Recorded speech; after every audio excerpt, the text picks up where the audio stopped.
Coming up on Murrow News 8, the departing Pac-12 schools made their thoughts known in a filing on Thursday opposing a motion for preliminary injunction. Find out what those schools and the Pac-12 are saying. And a student vigil for the 4 U of I students that were murdered last fall. Find out when and where it will happen next on Murrow News 8. From the Northwest Public Broadcasting Studios on the campus of Washington State University, this is Murrow News 8. Happy Friday, everyone. Hello, I'm Monique Ledesma. And I'm Maggie Tullison. Welcome to Murrow News 8. UW filed their objection to the injunction yesterday in the lawsuit against Pac-12. In the filing, UW expressed concern that earnings from the 2023-2024 season would be withheld from the schools leaving the Pac-12. They also argued that they did not violate any bylaws when announcing their departure. WSU and OSU have a deadline to respond to the filing by next Thursday. The hearing will be on November 14th. And at the Cougs' first event in Spokane, WSU President Kirk Schultz addressed some of the concerns about the Pac-12 and its future. Schultz directly addressed plans to keep the Pac-12 alive with the two schools and create scheduling alliances with other conferences for different sports in the meantime.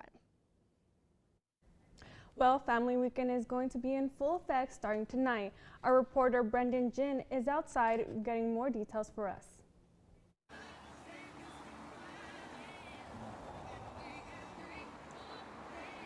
Thanks, guys. The Family Weekend events will be kicking off tonight at 7, actually right here at Beasley Coliseum with Zoomania.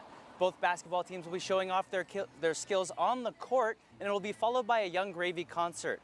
Then tomorrow, the Brailsford Visitor Center will be holding a couple different events, including a honey tasting and family photos for some of those that want to come down and get a picture with the Cougar backdrop.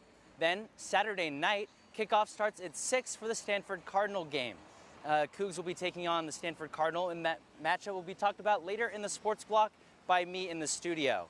Then on Sunday morning at 9 a.m., the 18th annual pumpkin drop from the Webster Physical Science Building will be happening. Some of these events will be taking around on campus, and they're definitely worth checking out. Back to you guys at the studio. A quarter of the voters in Whitman County will be receiving a new vote by mail ballot today after the printing vendor made a major error. Whitman County Auditor Sandy Jampson announced the mistake yesterday, which involves sending out 5,000 new ballots. The vendor, PMA Director Marketing of Tacoma, has been used by Whitman County to print ballots dating back to at least 10 years.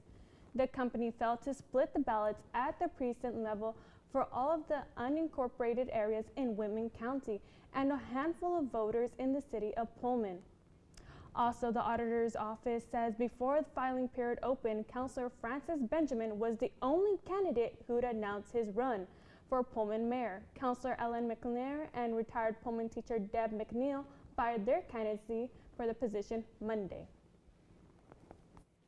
Yesterday, Brian Koberger and his defense had a Zoom hearing to hear a plan for all DNA evidence from the prosecution. Judge John Judge ruled that the FBI must turn over all DNA evidence. The FBI has until December 1st to turn over all documents related to DNA evidence, where the judge will then decide what will be kept from the defense and the public and what will be given to them.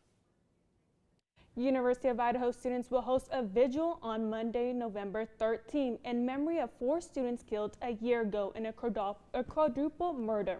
The vigil is happening on the administration lawn on the Moscow campus at 6 p.m. The Vandal family across the state and beyond is also encouraged to turn off their porch lights from 6 to 7 p.m. in solidarity.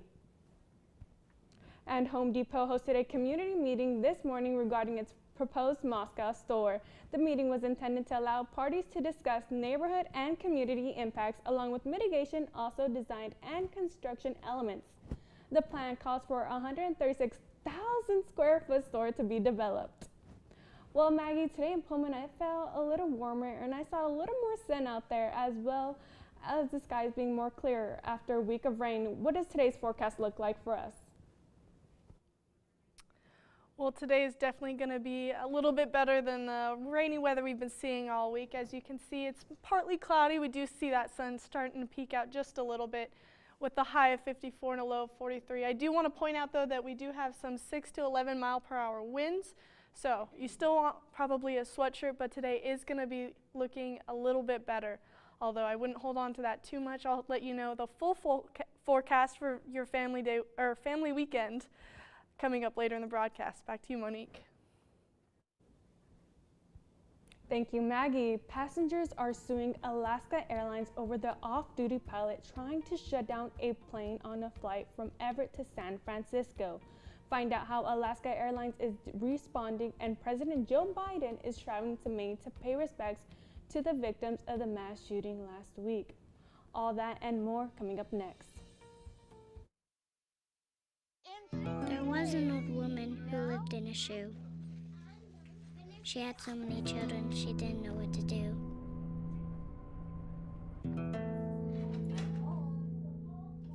She gave them some broth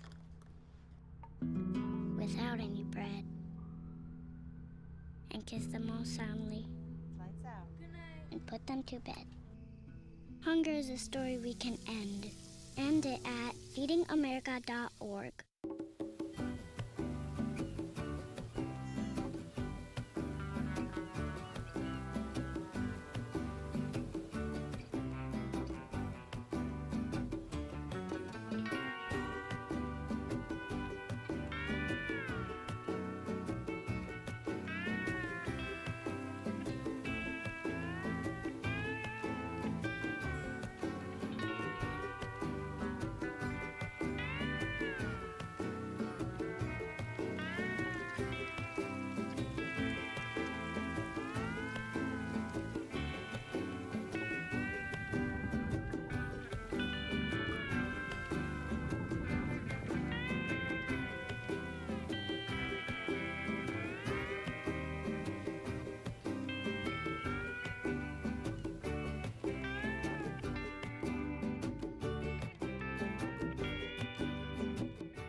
So, I just moved in with his family, and it's embarrassing. The little one, he likes to go outside and crawl around in the giant litter box. I don't know what he's doing. I mean, I was born and I knew how to use the litter box. Look at that. That's disgusting. Oh, poop already. You're making me nervous. Oh, okay, I can't look at this anymore. I really hope he grows out of this, for his sake. Washington State Department of Ecology is seeking to link the state cap and investment program to similar carbon markets in both California and Quebec. Department of Ecology Director Laura Watson made a preliminary decision yesterday stating linking Washington's carbon market with similar programs across North America promises to strengthen our state's ability to meet its carbon reduction goals, while also showing the world the importance of partnership in fighting climate change. The cap and investment program was established under the Climate Commitment Act that went into effect January 1st, 2023. And a class action lawsuit was filed against Alaska Airlines after an off-duty pilot allegedly shut off the engines. Passengers are suing for breach in passenger safety after off-duty pilot Joseph Emerson attempted to start an emergency shut-off of the engines flying from Everett to San Francisco. The suit lists Alaska and Horizon Air for not doing the proper safety checks to prevent Emerson from putting the passengers in danger. The United Nations Sexual and Reproductive Health Agency, UNFPA, released audio interviews with 3 women currently taking shelters in Al-Shifa Hospital in Gaza. Describing their desperate situation, UNFPA says the recordings were made over the last few days. In Al-Shifa Hospital, one woman says she was forced to flee her home while heavily pregnant, and another lost a child in utero during an airstrike in Gaza. Gaza is home to 50,000 pregnant women, and about 5,500 of these women are due to give birth in the coming month. Eric Trump's 2 days in court have ended after roughly an hour on the stand today. While speaking to the media outside the courtroom, he flaunted the success of his family's company and described the trial as a witch hunt for political purposes. Next up on the stand is his father, Donald Trump, who on Monday will testify in a historic moment where the former president will be publicly under oath to discuss his business practice. And NBC News will host the 3rd Republican presidential primary debate in Miami this coming Wednesday. It will air from 8 p.m. to 10 p.m. on television, streaming, and digital platforms on NBC News. Former President Donald Trump, who remains the frontrunner in the polls, did not attend the first two debates. His campaign has called for all future debates to be canceled so they can focus their manpower and money on defeating Democrats in 2024. Later today, President Joe Biden will visit Lewiston, Maine to pay respects to the victims of the mass shooting that happened last week. He will also meet with first responders who helped during the shooting. Biden has been pushing Congress to pass a new assault weapons ban, universal background checks, and help states adopt and strengthen red flag laws. After the break, it's time to turn back the clocks, find out how you can get ready for the end of daylight savings. And we might be seeing some showers in the forecast as we head into the weekend. Maggie will have that forecast and more after the break. Days, months. Hey, I'm Jim from across the street. Years. I'd like to give you this. A lifetime. Can rush by without realizing what we're missing. But it doesn't have to be that way. We have a choice to take action. Visit maketheconnection.net to find out more.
Can I tell you a cat joke? Just kidding. Why did the girl ask the mushroom to dance? Because he was a fun guy. What do you call a pig that knows karate? Pork chop. So how does a tissue dance? Put a little boogie on it.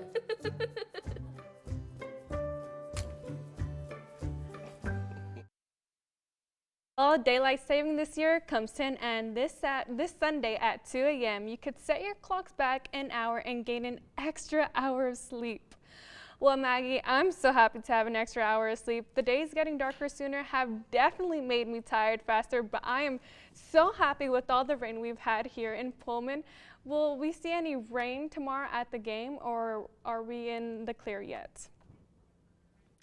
Well, I hate to be the bearer of bad news, but unfortunately it is rain all around. As you can see, tomorrow we have a high of 55 and a low of 40 and lots of rain. There's about a 90% chance of rain, so definitely want to pack those rain jackets, maybe an umbrella, something to keep you dry, because it's going to be pretty tough in that rain, especially with those winds. We have 11 to 14 mile per hour winds tomorrow, so it'll be wind and rain, so got to be a dedicated coug to be out there in that rain for the game against Stanford. But looking across the state map, as you can see, it's been pretty partly cloudy throughout the state, with the exception of Olympia has a little bit of rain over there. But as I went through here, I can see that there's going to be rain coming from that west side all the way across the state for the whole week. So if you look at the 5-day forecast, you'll see that there's nothing but rain all the way through. Saturday is a high 55, a low of 40, lots of rain. Sunday we're going to have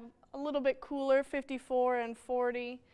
Monday we're going to start dropping. As you can see, we'll be in the 40s with a high of 49 and a low of 37.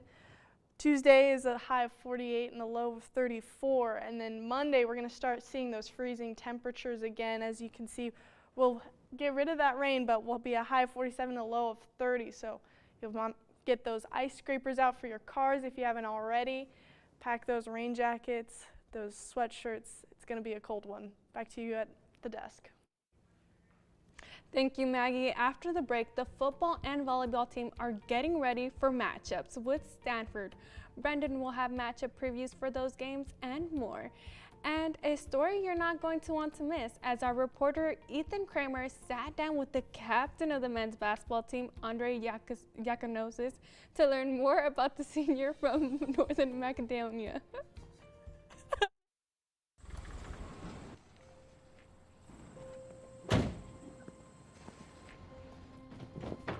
Dad, they took over my bedroom. Come on, come on. Okay, Dad. 1, 2, 3. Dad!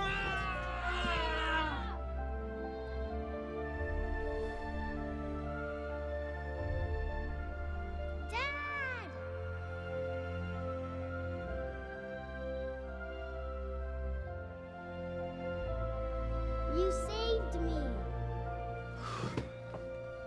Dad? Are you okay? I'm fine, dear.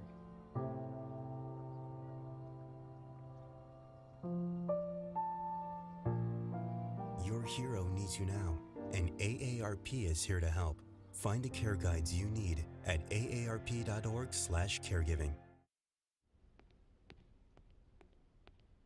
There. Can I tell you a cat joke? Just kidding. Why did the girl ask the mushroom to dance? Because he was a fun guy. What do you call a pig that knows karate? Pork chop. Why was the basketball court all wet? Why? Because the players kept dribbling all over it. Can I tell you another one? So how does a tissue dance? Put a little boogie on it. What's Beethoven's favorite fruit? Banana. What is a boxer's favorite drink? Fruit punch.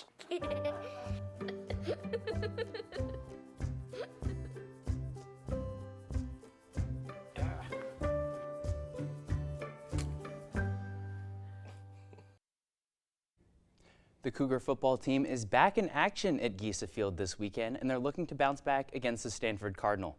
Kickoff is at 6 p.m. tomorrow. The Cougs are on a disappointing 4-game slide after a great start to the season.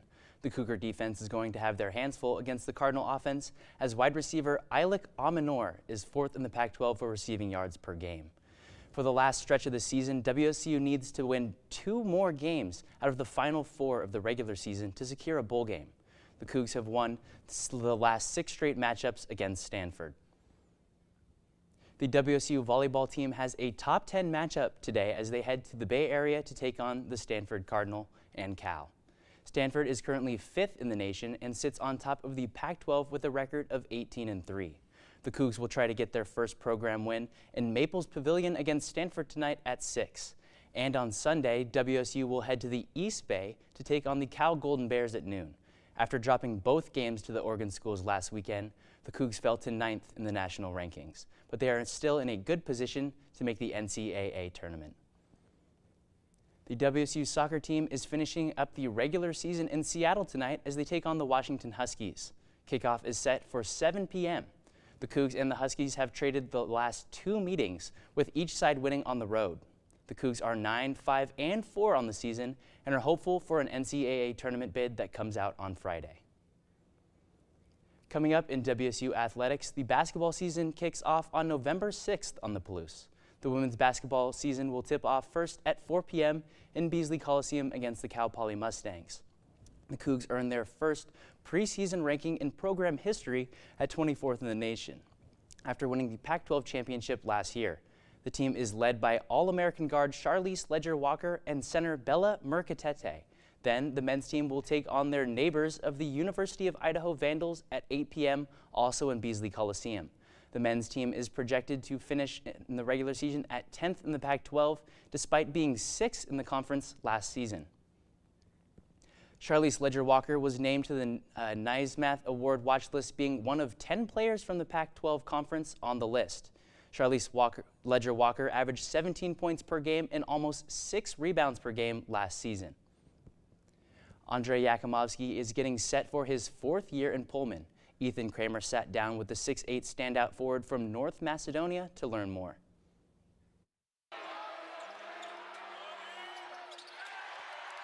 Andrei Yakimovsky is gearing up for his 4th season in Crimson and Gray. But for the 6'8" sharpshooter from North Macedonia, he has a story you'll want to hear. I'm from a really small town called Kriopolonka, and I grew up with my mom, dad, and brother. They meant the world to me. Obviously, they're supporting me every day. The love that I'm getting from them, it's just something that makes me keep going, keep pushing myself. Not seeing them for 8 months, it's hard, but just the love and the support that I'm receiving from them mean a lot to me. But since a young age, Andrei has been on the move, playing basketball away from his family. When I was 15, I decided to move to Turin, Italy, where I played the youth generations with Basket Torino. But while playing in Italy, Andrei received a pretty impressive recognition from his home country of North Macedonia. When I was 17, I received the best young player of the country because we made a huge success with the national team the year before, and I was playing really good in Italy that year. While receiving all the accolades and playing at a high level, Andrei got the call of a lifetime. I got a call from the head coach from the senior team, and he wanted me to debut for the senior national team. Shortly after getting the call, Andrei made his national team debut versus Russia at the age of 17. Being able to play for his national team has been an experience he'll never forget. It was incredible. At 17 years old, it's something special. I dreamt about playing for the national team. There were many players on the national team that Andrei looked up to, that he ended up being able to play with. Be on the same team as they, it just it's meant the world to me because I used to watch them on TV, and now to be on the same team and just to play with them, it's amazing. There was a player that Andrei looked up to, being the only person from North Macedonia to play in the NBA. Have someone like Pero Antic next to you and just to have him as a friend. He made all the goals that I want to do it as well. And just seeing him from just such a small country and all the steps that he made to make it to the NBA. But Andrei had a dream of playing basketball in the United States. While in Romania for the under U18, he got a call from WSU and decided to go on a visit. Andrei traveled almost 6,000 miles from Macedonia to Pullman. Andrei had his official visit on January 18, 2020, which is the day a former Coug legend had his jersey retired. It was the day Klay Thompson jersey was getting retired. Klay Thompson, he just came to me and he asked me where I'm from. And he said that his best 3 years of his life were here in Pullman. Shortly after Andrei's visit, he committed to WSU. And now, almost 4 years later, Andrei sees WSU as the same special place he committed to. The community is huge. The people, the coaches, the teammates that are around me every day, it just makes the place special. With WSU being such a special place to Andrei, he wants this to be his biggest year yet.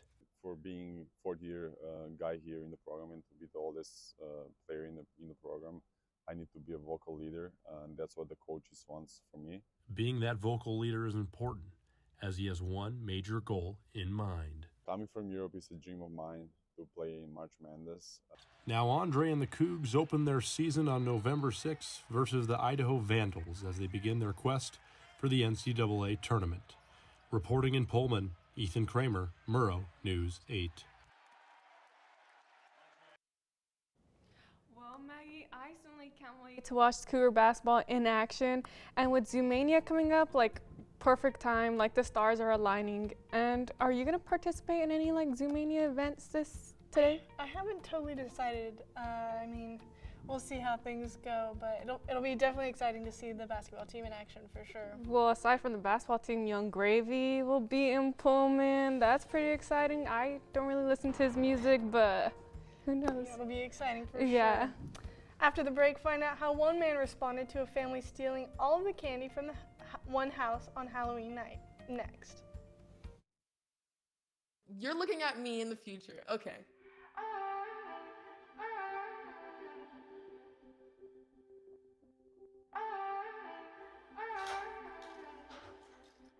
Hi, Isaac. Hi.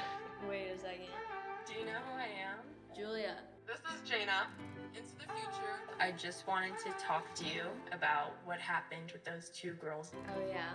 Do you remember it was this girl that I was getting bullied by that one day at PE when they were like yelling at me, and then you just linked arms with me?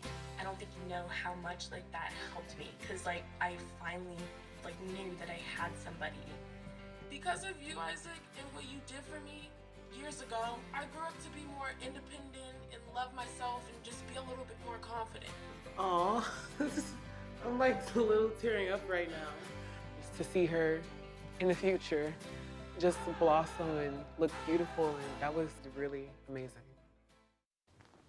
What to expect when you're expecting a teenager. Hey guys, today we're talking about how to wake up your teen, and this works literally every time.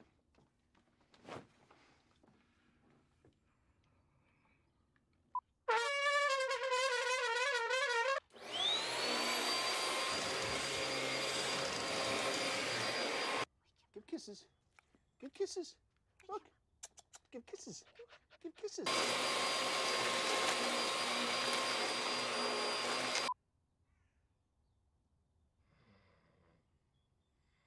You heard how loud that was. I know, I sleep heard, through that. I heard. It wasn't you. Yeah. It was the... Is that bacon? You don't have to know it all to be a perfect parent. Thousands of teens in foster care will love you just the same. Bacon. Well, if you take a look at your screen, we'll see a little bit of goodwill out on Halloween night. As you can see, this family took all of the candy from this bowl, not sharing any, but then this older man saw that the bowl was empty and gave out some candy to make sure all kids had a good opportunity to get some candy that Halloween night. I mean, it's so great to see that there's still some good people in the world, even if people can be a little selfish sometimes. I cannot even believe how savage that family was. Honestly, if they have a Ring camera, they should like take a picture of them and put it on Facebook and be like, "Do you know these thieves?" That'd be so funny. I don't understand why people go around taking all that stuff, because then no one else gets to enjoy a good night of Halloween. Yeah. So I think that's always just such a selfish thing to do. And just take one. I mean, how much candy do you really need? Yeah, I mean, I know I only took one, and I had candy lasting till Easter, so I mean, I think they just needed to be a little patient. Well, the old man would have, like, what a big heart he must have to, like, go out of his own will, go get candy, and then replace it. Like, that's just so thoughtful. Stinge out too. You saw some this is a king size. Yeah. This is full He's like, go big or go home. For sure. Yeah, so definitely a great job by him to, you know, save the night for everybody and enjoy that Halloween. Yeah, and I guess the moral is don't steal candy, guys. Yeah. It's not cool. Not Definitely cool. not. But at least on that king size though, I saw some Starbursts and stuff like that. Love that. Love Starbursts on Halloween, you know, nothing beats that type of candy. If you could pick any king size chocolate bar on Halloween chocolate night, bar? what chocolate bar are you getting? Maybe a Twix or a Kit Kat, honestly. Twix? Nothing beats that. That's interesting. I think I would want an Almond Joy or Snickers. I'm Almond a Joy. diehard Almond Joy over here, so that will be the only candy that I want in king size. Well, switching over from Halloween, what are you guys doing this weekend? My family's coming into town, you know, for family weekend, so I'll probably spend time with them. I mean, I was just at Beasley Coliseum and I ran all the way back here, so at this point I might as well just go to Zoomania. I've already talked about it a couple of times, and so just gonna enjoy that and the football game tonight or tomorrow night. So. Well, thank you so much for joining us this evening. Have a fun and safe weekend. Goodbye.